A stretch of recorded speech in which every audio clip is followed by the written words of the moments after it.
My name is Daniel. I'm 34 years old. If someone had told me that moving to a small town could break reality itself, I would have laughed. But now I know better. Because sometimes you don't notice when your life stops being new and starts being repeated. We moved to a quiet place called Hollow Creek looking for peace. No noise, no stress, no constant pressure of city life.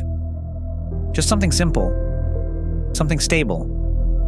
That's what we thought we were getting. The town looked perfect from the beginning. Too perfect. The streets were clean, the houses well kept, and the people unusually friendly. But what unsettled me wasn't how nice they were. It was how they looked at us, like they already knew us.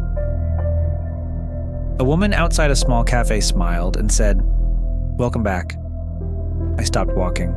"Sorry?" She repeated it calmly. "It's good to have you back in town." I looked at my wife, Olivia. She squeezed my hand slightly and said, "Maybe she's confusing us with someone else," but her voice didn't sound convinced. The house we rented was old but well-maintained. It was also suspiciously cheap. The agent told us something odd before we signed. It's a great place. People just don't stay long. At the time, I didn't think much of it. Now I wish I had. The first night inside the house, I felt something strange. Not fear, something closer to familiarity. Like I already knew where the floor would creak, where the light switch was, where not to stand too long in the dark. Olivia noticed it too, but neither of us said anything. The next few days only made things worse. At the local store, the cashier looked at me and said, "The usual?" I froze. This is my first time here. He didn't react like I expected. Instead, he smiled slightly. "Right. You just haven't been in for a while." Then he named my coffee order. Black. No sugar. I had never told him that. After that, it kept happening. People knew things they shouldn't. My habits. Olivia's preferences. Details we had never shared with anyone in town. But they were always correct. Too correct. And then Olivia started changing. At first it was subtle. She became quieter, more distant, like she was listening to something I couldn't hear. Sometimes she would stop mid-sentence and say, "I've heard this before." Or, "This already happened." I tried to brush it off. Stress, moving, new environment. But deep down, I didn't believe it. One night, I woke up and realized she wasn't in bed. I found her in the bathroom standing in front of the mirror, just staring at herself, like she was trying to recognize someone she used to know. Then she said something that stayed with me forever. "I've been here before." The next day, I went up to the attic just to check storage. That's when I found a box with our last name on it. Hayes. Inside were documents. Too many documents, bank records, medical files, receipts, photos, all dated years before we moved here, before we even knew this town existed.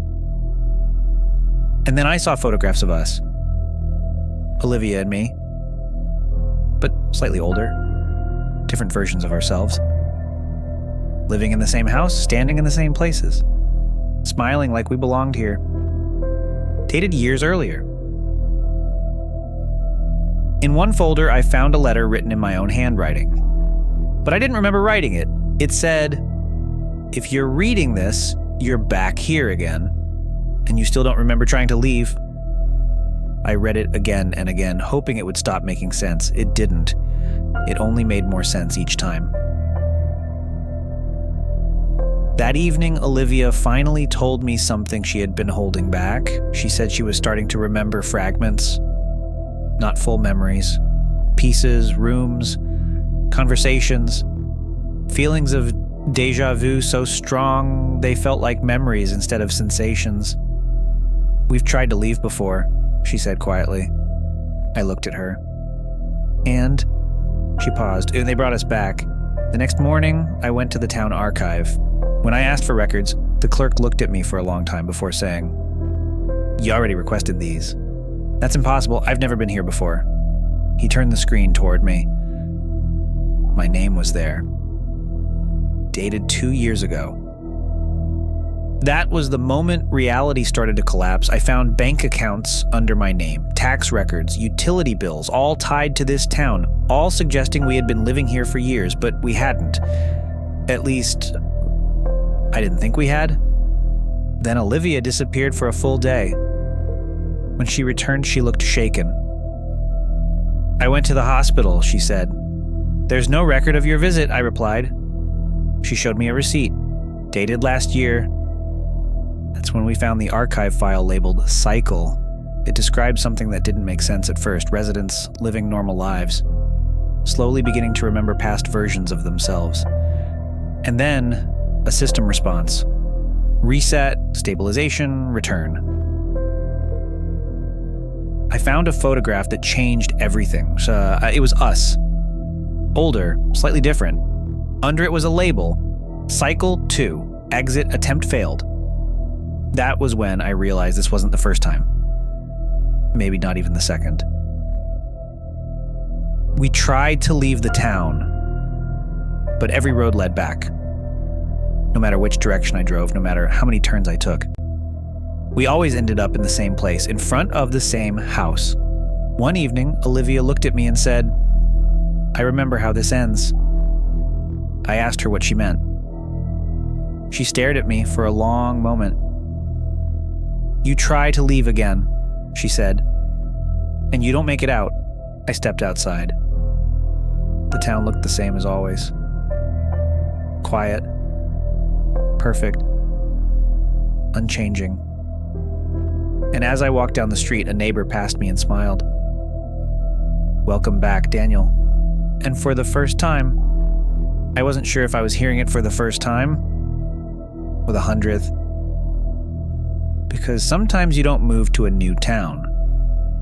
Sometimes you just wake up inside the same life. Again.